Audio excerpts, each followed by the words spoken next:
बड़ी खबर आपको बताएंगे। राम मंदिर चढ़ावा चोरी मामले में बैंक खातों की गहन जांच। जी हां, अविनाश, टिन्नू और मनीष के एक ही बैंक में मिले खाते। ये देखिए, बड़ा खुलासा है। एसआईटी अब खंगालेगी ट्रांजैक्शन और पैसों के लेन देन का पूरा रिकॉर्ड। एक एक करके रिकॉर्ड चेक किया जाएगा। बैंक ऑफ बड़ौदा की अयोध्या शाखा भी जांच के दायरे में आई है। पूरी खबर सुनिए। अयोध्या के राम मंदिर चढ़ावा चोरी मामले की जांच अब और गहराती जा रही है। जांच एजेंसियों को अहम सुराग मिलने के बाद विशेष जांच दल यानी एसआईटी ने मामले से जुड़े बैंक खातों और वित्तीय लेन देन की पड़ताल तेज कर दी है। सूत्र ये बता रहे हैं कि मामले में 3 प्रमुख आरोपियों अविनाश, टिन्नू, मनीष के खाते एक ही बैंक में पाए गए हैं, जिसके बाद उनके ट्रांजैक्शन की विस्तृत जांच की जाएगी। इस बीच बैंक ऑफ बड़ौदा की अयोध्या शाखा भी जांच के दायरे में आ गई है। पुलिस द्वारा नोटिस जारी किए जाने के बाद बैंक ने स्पष्ट कर दिया है कि उनकी भूमिका केवल ऑनलाइन क्यूआर कोड के माध्यम से प्राप्त दान तक सीमित नहीं है और नकद चढ़ावे की गिनती या उनके प्रबंधन से उसका कोई संबंध नहीं है।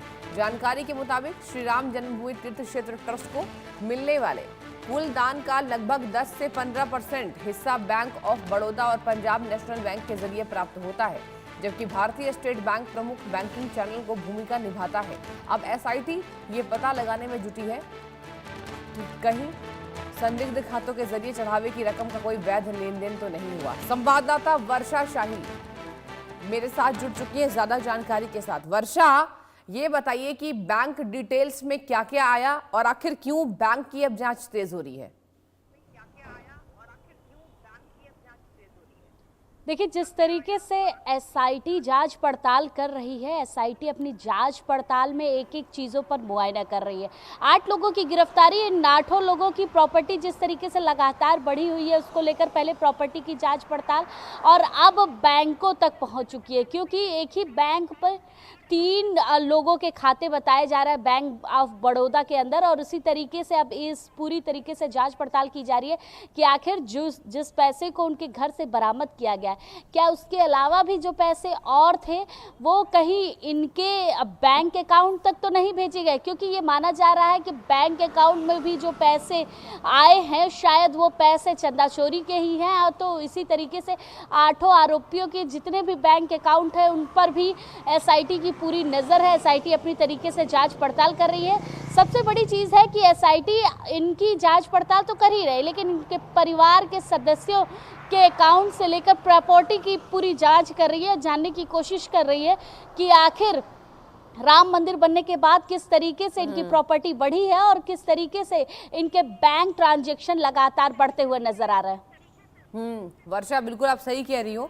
और देखिए, सबसे बड़ी बात तो ये है कि अब इन तमाम जांच के जो आज है वो हो सकता है कि और कुछ ऐसे नाम हमें देखने को मिले जो अब तक के सामने नहीं आए हैं। ये बताइए, शक और कौन कौन से व्यक्तियों पर गहराता हुआ आपको नजर आ रहा है? फिलहाल ग्राउंड से क्या रिपोर्ट है?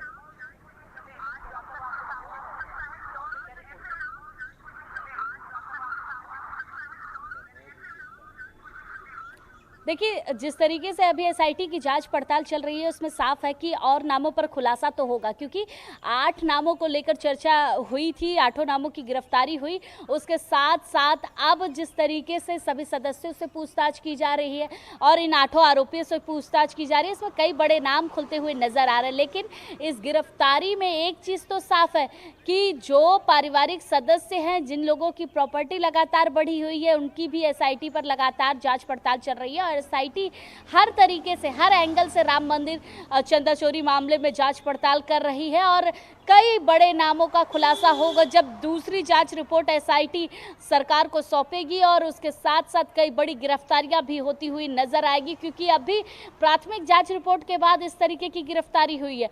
अब इसके बाद जब दूसरी जांच रिपोर्ट की सौंपी जाएगी तो अन्य गिरफ्तारियां भी देखने को मिलेगी। वर्षा, ये भी बताइए, जिस तरीके से अल्टीमेटम दिया गया था चंपत राय को, अनिल मिश्रा को, कि आप सब लोग अयोध्या छोड़ के चले जाएं, अब ये बताइए उस बाबत क्या कार्रवाई देखी जा रही है? अयोध्या में कैसे अभी हालात है? आवाज बहुत फंस के आ रही है।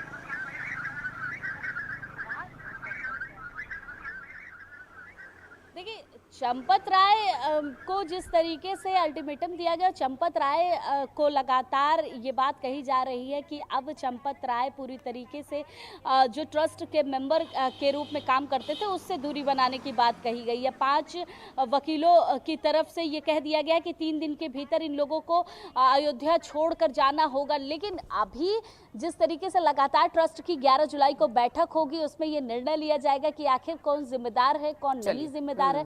ट्रस्ट की ये बैठक बहुत ज़्यादा अहम मानी जा रही है, क्योंकि ट्रस्ट की इस बैठक होने के बाद बहुत सारे खुलासे भी सामने हो सकते हैं। चंपत राय, अनिल मिश्रा, इन लोगों को अल्टीमेटम तो दे दिया गया है कि ये 3 दिन के भीतर पूरी तरीके से खाली करके चले जाए, लेकिन बहुत सारी चीज़ें हैं जो SIT की जाँच में निकल कर सामने आएगी और धीरे धीरे बहुत सारे खुलासे होंगे। चलिए ठीक है वर्षा, ग्राउंड से तमाम जानकारी देने के लिए बहुत बहुत आपका धन्यवाद। आगे बढ़ते हैं इजराइल पर।